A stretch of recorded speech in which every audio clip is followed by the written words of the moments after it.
Have you ever achieved something you thought would finally fill you, only to feel emptier than before?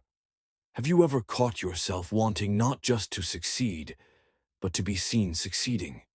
To not just win, but to be better, higher, admired? That tightness in your chest, that whisper in your mind, that craving to outshine, to be known, to matter, but at the expense of others. It's not ambition, it's not drive, it's pride, and it's far deadlier than you think. C.S. Lewis once said, "Pride is spiritual cancer. It eats up the very possibility of love or contentment or even common sense."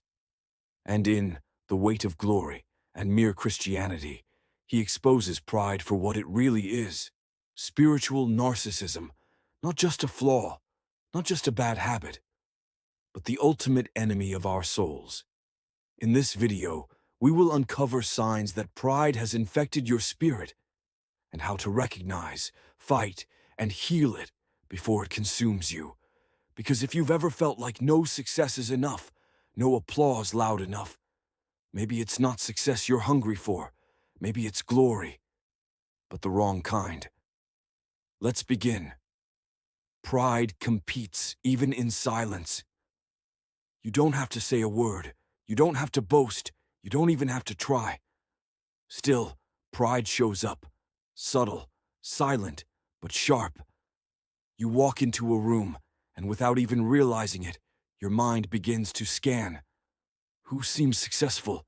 Who is dressed better? Who commands attention? And most dangerously, who do I need to beat? You're not even in competition, yet you feel like you're losing. Not because anyone said anything, but because pride is always whispering. More. Better. Higher. Lewis writes that pride isn't satisfied in having something, only in having more than the next person. Pride doesn't just want you to be right. It wants others to be wrong. It doesn't just want you to be loved. It wants others to be less loved. It doesn't just want you to rise. It wants others to stay beneath you. That's the sickness of it. It can show up in your career, in your relationships, even in your spirituality. You pray more than someone else. You read deeper theology. You fast longer. But underneath, it's not about holiness. It's about being holier than them. Lewis warns us that pride is the complete anti-God state of mind, not just because it puts you above others, but because it makes you think you should be above others. And here's the chilling truth. You can be completely silent, and pride is still speaking. It's that internal scoreboard you keep, that flicker of smugness when someone fails, that tightness when someone else is praised. Pride isn't always loud. Sometimes it's just a quiet craving for superiority, a subtle ache to be the best, even if it costs your peace. Even when no one sees it, pride is busy competing in your heart. And it's exhausting, because when pride is in control, love becomes impossible. Gratitude fades, joy shrivels. Why? Because there's always someone doing more, having more, being more. And instead of celebrating them, you silently resent them. Pride turns people into threats, friends into rivals, God into a stepping stone. And that competition, even when unspoken, slowly separates you from everyone and everything that matters. So if you've ever felt distant, isolated, suspicious, or just perpetually discontent, check your silence, because pride loves to hide there. It doesn't always need a platform. Sometimes it only needs a heartbeat, but you can name it. You can stop it. By turning that gaze upward, not outward. By measuring yourself not against others, but against the one who emptied himself for you. That's where the healing starts. Pride turns glory into hunger. There is a glory meant for you, a glory so deep, so rich, it can't be bought, earned, or performed for. It is the glory of being fully known, fully loved, delighted in by your Creator. But pride wants none of that. Because pride is never content with being loved. It must be admired, not in secret, but in public, not in spirit, but in spotlight. And slowly, glory becomes hunger. You begin to crave attention more than transformation. You trade depth for display. You forget the voice of God and obsess over the clapping of crowds. Lewis said it best. We are half-hearted creatures, fooling about with drink and ambition when infinite joy is offered us. Infinite joy, a glory so weighty, so eternal, it would collapse any ego trying to carry it. But pride doesn't understand that. It doesn't want to be transformed. It wants to be applauded. So you reach for shallow things, likes, status, followers. And still, you feel empty, because the glory you chase isn't glory at all. It's noise, it's counterfeit light. Pride turns the longing for heaven into a scramble for popularity. It trades the eternal affirmation of God for temporary approval from people who don't even know your soul. It whispers, be impressive, be unforgettable, be praised. But the true voice of glory doesn't shout, it whispers, you are mine. And that, Lewis said, is almost unbearable. Not to be famous, but to be delighted in by the one who made galaxies. That's the real weight of glory. To be seen by God and still loved. To be known and never rejected. But pride makes you fear being known, so you perform instead. And that hunger never goes away, because only one thing satisfies the soul: to hear, well done, good and faithful servant. Not from fans, not from followers, but from your Father.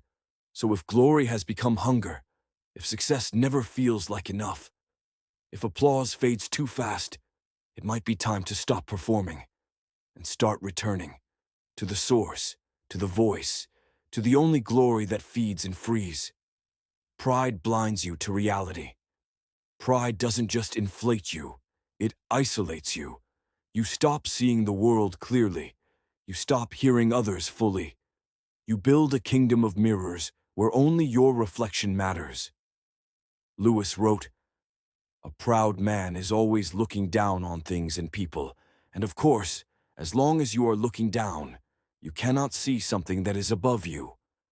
And that's the heart of it. When pride takes over, you stop looking up. You become so fixated on your own elevation, you forget there's a higher throne than your own. Everything becomes distorted. Your strengths look bigger than they are. Your flaws seem invisible. Your opinions become truth. Your needs become rights. And slowly, you start to believe a dangerous lie, that the world revolves around you. Pride rewrites your vision.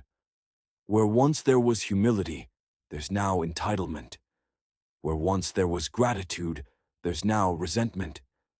Where once there was awe, there's now apathy. You stop marveling at the stars. You stop noticing beauty in others. You stop hearing the soft voice of God because your pride is too loud. You build echo chambers. Surround yourself with people who praise you but never challenge you. Reject criticism not because it's wrong, but because your ego can't bear it. You can't see truth anymore, not because it's hidden, but because you're blinded by your own brilliance. And perhaps the most frightening part, you start believing that you deserve the spotlight, that you're immune to correction, that you don't need grace. Lewis knew the danger. Pride blinds us not only to others, but to ourselves. It keeps us from repentance. It hardens our hearts. It shuts our ears to conviction.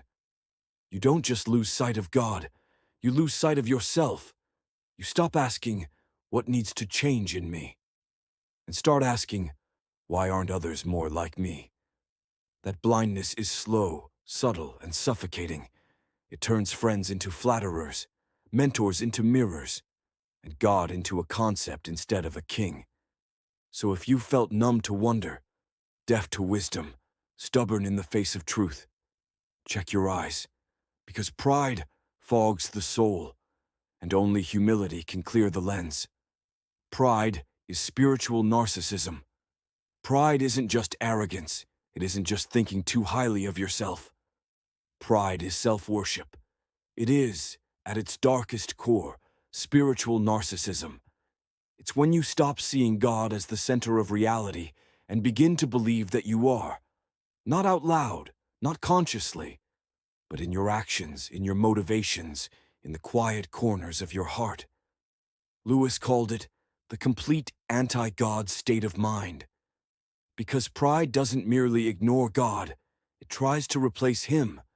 It sets you up as the measure of truth, the standard of goodness, the source of power. And here's the terrifying part. It feels normal. Pride is sneaky like that. It will let you pray, but only if you're praised for how spiritual you are. It will let you serve, but only if you're admired for how humble you seem. It will let you speak about God, as long as deep down it makes you feel superior to others who don't. It hides under religious masks, and that's why it's so dangerous, because it doesn't just resist God, it mimics Him. Spiritual narcissism turns the soul inward. It turns faith into performance, conviction into control, obedience into self-importance. Instead of asking, "Am I pleasing God?" you ask, "Am I impressive?" Instead of praying, "Thy will be done," you're thinking, "How will this make me look?" It's subtle, it's sinister, and it's a form of idolatry where you become the idol. Lewis knew this well. He wrote, "Pride leads to every other vice. It is the complete anti-God state of mind." Why? Because it shuts out grace. It silences repentance. It says, "I don't need saving. I just need to be seen." Pride poisons the soul because it disconnects you from the source. It tries to manufacture worth instead of receiving it. You crave affirmation, but never intimacy. You want applause, but not accountability. You seek honor, but not holiness. And the result? You become spiritually hollow. Spiritual narcissism can fool others. It can even fool you. But it never fools God. Because God sees the heart. He sees when the throne of your life has been quietly occupied by your own ego. And He doesn't want to shame you. He wants to free you from the pressure to be perfect, from the addiction to being admired, from the loneliness of being your own God. So if you feel like you're always performing, always proving, always striving to be seen as good, holy, or successful, take a breath. Ask yourself, who is on the throne of my heart? Whose glory am I truly seeking? Because spiritual narcissism builds kingdoms that look impressive on the outside, but crumble from the inside. And God didn't make you to perform. He made you to belong, to be known, to be loved, to be transformed, not by your reflection, but by His. Pride is never satisfied. You reach one mountaintop and instantly crave a higher one. You win one applause and instantly need a louder one. No success is ever enough. No praise ever fills. Because pride is a black hole. The more you feed it, the hungrier it grows. Lewis said, "Pride gets no pleasure out of having something, only out of having more of it than the next man." It's not about having, it's about outshining. And in the process, you lose yourself. Pride makes you fragile. You think pride makes you strong, confident, untouchable. It doesn't, it makes you fragile. Because when your worth depends on comparison, every success of others feels like your failure. Every compliment to them feels like a slight against you. You're always at war, always on edge. Because pride builds its kingdom on sand, and the slightest wave shatters it. Pride disguises itself.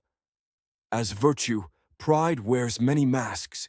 It can look like ambition, like leadership, even like humility.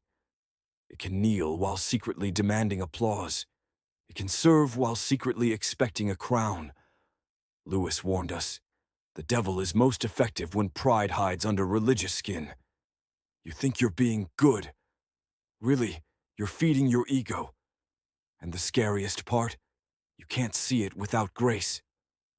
Pride despises others' success. You think you're kind, you think you're generous, but deep down, when someone shines, when someone wins, when someone is praised, pride doesn't celebrate. It recoils. It resents. Lewis said, if everyone else became equally rich, powerful, or clever, the proud man would be quite contented. It's not what you have. It's that others have less, and that's the sickness pride breeds. Pride leads to isolation.